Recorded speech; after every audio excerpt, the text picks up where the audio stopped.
السلام علیکم ورحمۃ اللہ وبرکاتہ۔ آج کی ویڈیو میں ایک بہت اہم مسئلہ بیان کرنا چاہتا ہوں۔ عام طور سے ہمارے سماج میں یہ چیز دیکھنے کو ملتی ہے کہ جو چیز عادات یا رواج کے خلاف ہو تو ہم اس پر فوراً ہی ناجائز یا غیر مناسب ہونے کا فتویٰ ٹھوک دیا کرتے ہیں کہ یہ چیز ہمارے عادت میں نہیں ہے، یہ چیز ہمارے رواج میں نہیں ہے، یہ چیز ہم نے اپنے معاشرے میں دیکھی نہیں آج تک، پہلی مرتبہ اس سے ہمارا سابقہ ہوا تو فوراً ہی ہم نے کیا کیا، یہ غلط ہے، یہ ناجائز ہے، شریعت اس بات کا حکم نہیں دیتی۔ اس طریقے کے فتوے لوگ نکال دیا کرتے ہیں۔ اور کون دیتا ہے اس طرح فتوے؟ جو پڑھے لکھے لوگ نہیں ہیں، جنہیں دین کی معلومات نہیں، جنہوں نے کبھی مدرسے اور مکتب کا رخ نہیں کیا۔ ایسے لوگ عام طور پر اس طرح کی معلومات لے کر گھوما کرتے ہیں، اور جب رواج کے خلاف، عادت کے خلاف کسی چیز کو دیکھا کرتے ہیں تو فوراً فتویٰ ٹھوک دیا اور اس چیز پر لڑنا شروع کر دیا۔ اسی طریقے سے ایک مسئلہ ہمارے سامنے آیا ہے، وہ یہ ہے کہ جب جماعت کھڑی ہوتی ہے تو جماعت کا وقت ہونے پر تکبیر کہی جاتی ہے، جسے ہم اقامت کہتے ہیں۔ اب سوال یہ ہے کہ اقامت کہاں کہنا چاہیے؟ امام کے پیچھے فوراً دائیں جانب یا بائیں جانب، پہلی صف میں، دوسری صف میں، تیسری صف میں، کہاں پر کھڑے ہو کر ہم اقامت کہیں گے؟ دوستو، ہم اس کا جواب دیں گے انشاءاللہ تفصیلی طور پر۔ اس سے پہلے ہم یہ گزارش کرتے ہیں کہ اگر آپ ہماری ویڈیو پہلی مرتبہ دیکھ رہے ہیں تو پورا دیکھیں، مکمل دیکھیں، اینڈ تک دیکھیں، اور اگر پسند آئے تو ہمارے چینل کو سبسکرائب کریں، بیل آئیکن کو پریس کریں تاکہ ہماری اپڈیٹ ویڈیو سب سے پہلے آپ کے پاس پہنچے، اور اسے آپ شیئر کریں تاکہ آپ کو بھی شیئر کرنے کا ثواب مل سکے، لوگوں تک دینی جانکاری پہنچانے کا ثواب آپ کو مل سکے۔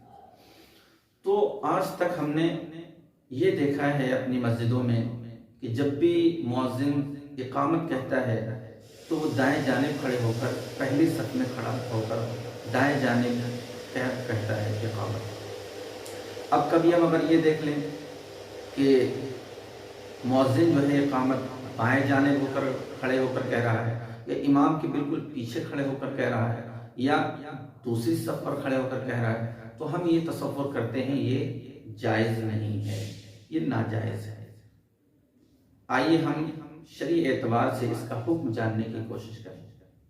تو دوستو، شرعی اعتبار سے اس کا حکم یہ ہے کہ یہ جو ہمارے سماج میں رائج ہے کہ امام کے پیچھے پہلی صف میں دائیں جانب مؤذن کھڑے ہو کر اقامت کہے، یہ صرف افضل طریقہ ہے۔ سمجھ رہے ہیں میری بات کو؟ یہ صرف افضل طریقہ ہے۔ ایسا نہیں ہے کہ اگر کوئی شخص بائیں جانب کھڑا ہو جائے یا امام کے بالکل پیچھے کھڑا ہو جائے تو یہ غیر مناسب ہے، ایسا بھی نہیں، صرف افضل طریقہ ہے۔ آپ کہیں پر بھی مسجد میں کھڑے ہو کر، پہلی صف میں، دوسری صف میں، تیسری صف میں، چوتھی صف میں، دائیں جانب، بائیں جانب، کہیں بھی کھڑے ہو کر آپ اقامت کہتے ہیں، اقامت شرعی اعتبار سے بالکل درست ہے۔ ایسا بھی نہیں کہ دوسری صف میں کہیں گے تو ثواب کم ملے گا، بائیں جانب کھڑے ہو کر کہیں گے تو ثواب کم ملے گا، ایسا نہیں۔ دائیں جانب کھڑے ہو کر کہنا یہ صرف افضل طریقہ ہے۔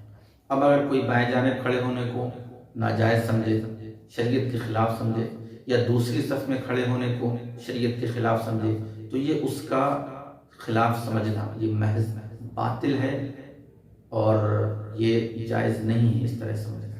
لہٰذا ہم تمام احباب سے گزارش کرتے ہیں کہ اگر اس طریقے کا حادثہ آپ کے پاس ہو کہ آپ اپنے محلے کی مسجد میں نماز پڑھتے ہیں تو ہمیشہ جو ہے پیچھے کھڑے، دائیں جانب کھڑے ہو کر مؤذن اقامت کہتا ہے، لیکن اگر کسی مسجد میں آپ پہنچ جائیں یا کبھی کوئی مؤذن بائیں جانب کھڑے ہو کر اقامت کہہ دے یا دوسری صف پر کھڑے ہو کر اقامت کر دے تو آپ کو اعتراض کرنے کا بالکل بھی حق نہیں ہے۔ آپ یہ جانیں کہ شرعی اعتبار سے یہ بالکل جائز ہے اور درست ہے۔ امید کرتے ہیں مسئلہ آپ کو سمجھ میں آ گیا ہوگا۔ السلام علیکم۔